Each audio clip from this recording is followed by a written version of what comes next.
Hey, micro folks, this is Mr. Hooker, and today we are doing Chapter 8 Behavioral Economics. This is one of my favorite things to do, especially in a classroom. Um, this is just one of those things I love to do. I've done a lot of studying on it over the years, and I love to do behavioral economic stuff. So, love to look at how the mind works and how this goes. And this is one of the highest paying fields in economics. So if you're interested in it, and UT now has a behavioral economics kind of institute, which is kind of interesting. If you're interested in it, you can do more of it there. So let's get into it. So the origin of behavioral economics. So neoclassical economics, um, basically the stuff that came out of World War II and the Keynesian stuff. You had the Keynesian group and the neoclassicals. The neoclassical folks believe that our decisions are rational, and all economists kind of do, but in a sense, but evidence shows that we make systematic, they believe that we're fully rational, but evidence shows that we make systematic errors. So behavioral economics was developed to explain these errors. So neoclassical economics, they make certain assumptions. Some of these assumptions are, and here we go, people have stable preferences that are not affected by context. So it doesn't matter where you are, what you're doing, what the context is, you will have the same preferences. People are eager and accurate calculating machines. In other words, people are good at math. Have you met people? Yeah, about that. People are good planners who possess plenty of willpower. Once again, have you met people? Do you talk to folks? Just saying. People are almost entirely selfish and self interested. We have a lot of charities out there, and people donate a lot to charities, and they will do things for people that they don't have to do. Now, there are some true buttholes out there too, but I mean, there are some good folks. Um, so so the behavioral economics folks, they focused on the mental process behind the decisions that are being made, looking to improve outcomes by improving decision making. Now, here's the thing with that. A lot of firms, especially marketing firms now, are hiring behavioral economists. They are not looking to improve outcomes by improving decision making. They are looking to improve firm outcomes by exploiting decision making. So they're looking to exploit how you make decisions, by hiring behavioral economists. So, you have to kind of be aware of that. So a lot of these top marketing firms, these Madison Avenue kind of folks, they hire uh, behavioral economists on their marketing teams, and other firms, and firms in general just hire behavioral economists to exploit the weaknesses in people's decision making. Now, if you want to call that unethical, yeah, you can ride with that. But it is just them doing what they do. Um, they're in the business to maximize profit, and they have found a way to make a little bit more. So this is what they're doing. So just be aware of what's out there, and and there are groups and people that look at these things and do that. So, combining the theories, viewing behavioral economics and neoclassical complements, um, the view is of the supermarket. That's an interesting way to look at it. Neoclassical believes that if you were going to the supermarket, that everything you need needs to be close to the entrance. The stuff that you most often go in for should be somewhat close to the entrance and should be conveniently organized. Behaviorists believe that we should put the stuff that you need most often as far away from the entrance as possible.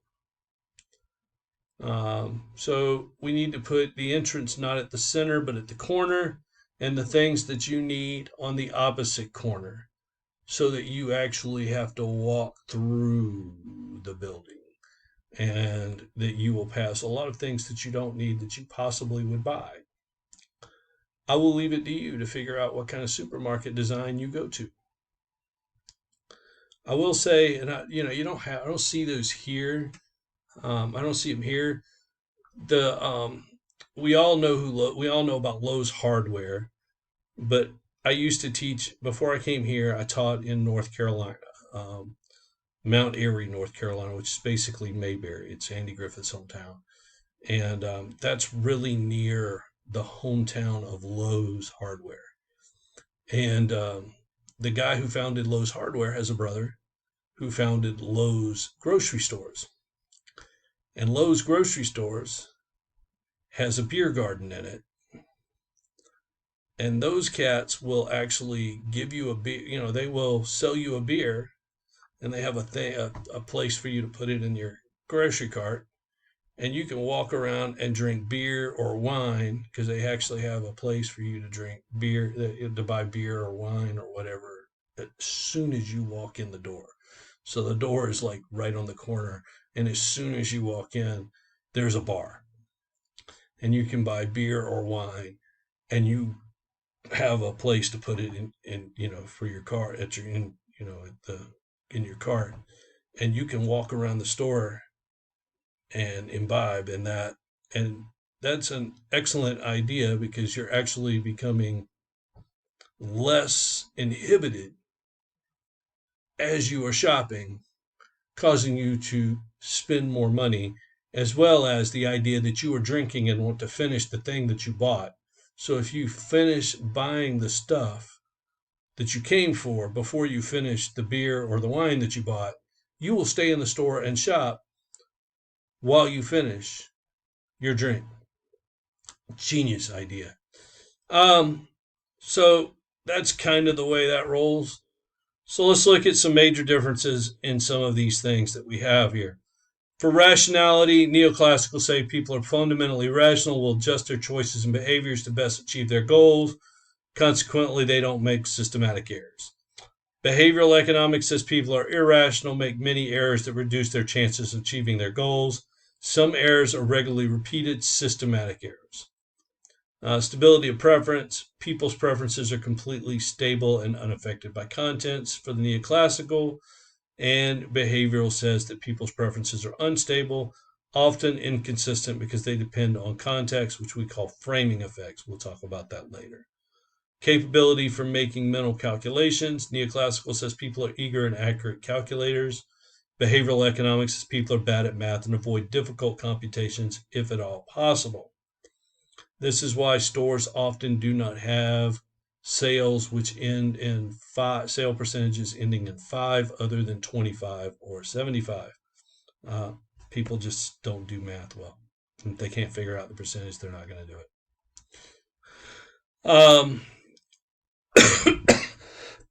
Excuse me. Ability to assess future options and possibilities. Neoclassical says people are just as good at assessing future options as current options. And behavioral says people place insufficient weight on future events and outcomes. Strength of willpower. Neoclassical says people have no trouble resisting temptation. Behavioral says people lack sufficient willpower and often fall prey to temptation. And that's why they're up eating a jug of ice cream in the middle of the night. Degree of selfishness. Neoclassical economics. People are almost entirely self-interested and self-centered. Behavioral. People are often selfless and generous. As far as fairness, neoclassical people do not care about fairness and only treat others well. Doing so will get them something they want. Behavioral says many people care deeply about fairness and will often help others, even when doing so will yield no personal benefit. Many studies have shown that people do care about fairness very much. It's kind of the kindergarten thing. You want everybody to be treated fairly. All right, so heuristics are energy savers. They are things that are hardwired into your brain. So we have system 1 and system 2. Some examples: catching a baseball with a gaze heuristic, riding a bicycle with a steering heuristic, guesstimating ranks with recognition heuristics. And there are some implications here. So let's go with this. So our efficient error-prone brains, brain modularity, there's system 1 and system 2. So system 1 basically hardwired into your brain. These are the things you've been doing since you were like knee high to a grasshopper, right? You've been doing all your life. System two are these things that you can learn. This is you can teach an old dog new tricks kind of thing. You can learn new stuff, and so um, they are not always. You're not going to be 100% accurate with either one, but you're going to be close enough that you can get the guess, right? And so you'll be close enough that, as they call it, close enough for government work. And so there are certain biases um, that are out there that we deal with and we go through. And so that's kind of how that works. And so they are cognitive biases. Confirmation bias, basically, um, we look for things to confirm what we already know or thought. Right? So we ignore things that do not confirm what we wanted to know, and we look for things that confirm what we wanted to know or what we know or wanted to know. Self-serving bias, basically, we are looking for those things that serve our own interest, and we're ignoring those things that don't serve our own interest. Overconfidence effect. Basically, you get overconfident in the idea of you get overconfident in your abilities and end up messing up. So um, you get something happens and it's easy to you, and all of a sudden you believe that you're the greatest thing since sliced bread. You get overconfident in your abilities and you start goofing up. You start messing up in a really bad way. Hindsight bias is the idea that you believe that you knew something after the fact that it happened. To me, I see this a lot, it seems, with pregnancy. Somebody's pregnant, all of a sudden they have the child. It's, let's say, a boy, and all of a sudden you hear everybody saying, "Oh, I knew it was going to be a boy." But did you, though?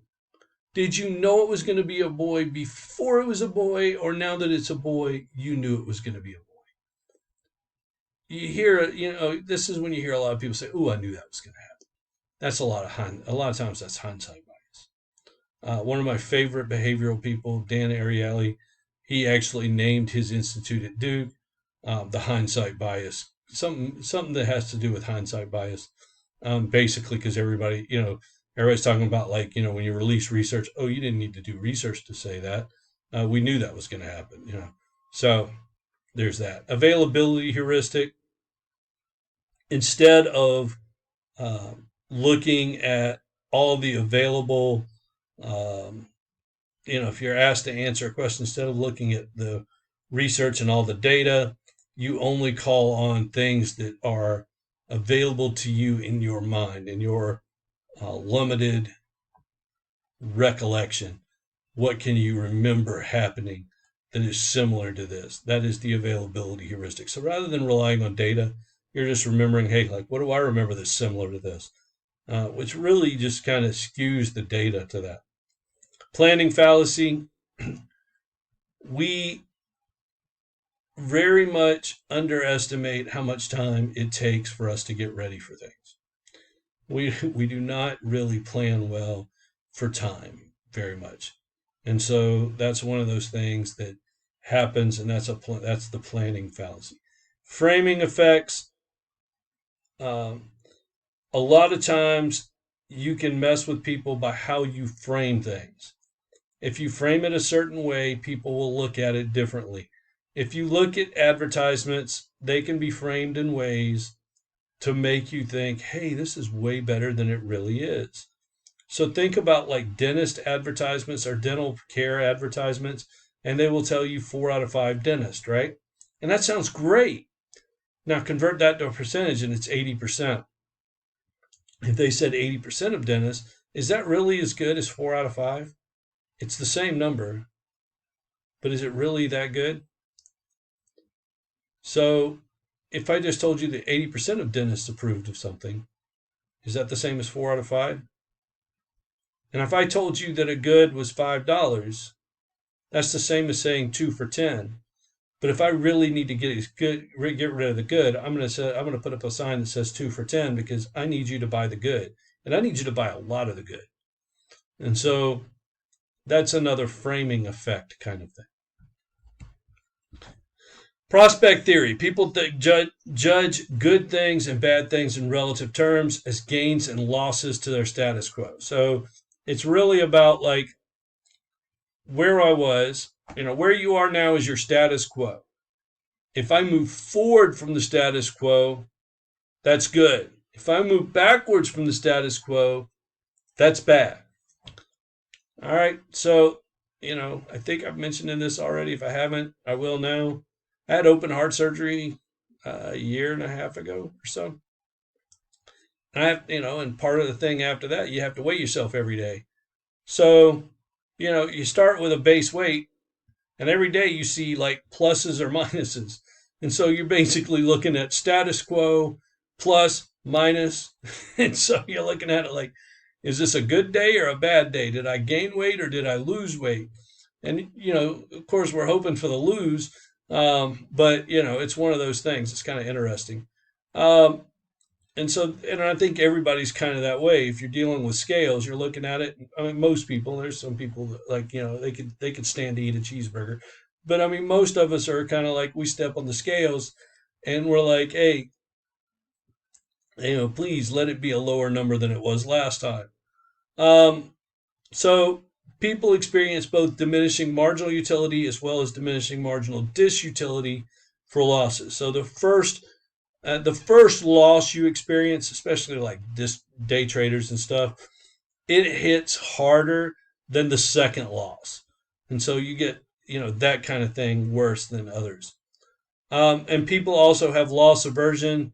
They feel losses more intensely than gains. And I have something for that here in a minute. Prospect theory also, losses and shrinking packages. So basically, um, we will shrink packages to make you think that you haven't lost as much. Um, okay, um, it's one of those. It's one of those things. Um, we'll keep the box the same size and shrink the package inside to make you think that you haven't lost as much. And then the idea is, if the price goes up, I can't really shrink the package. I got to do those things. So you've got different things. If the package goes down, no matter what happens, you take that as a loss. If the price stays the same and the size of the package goes down, people look at that as a loss.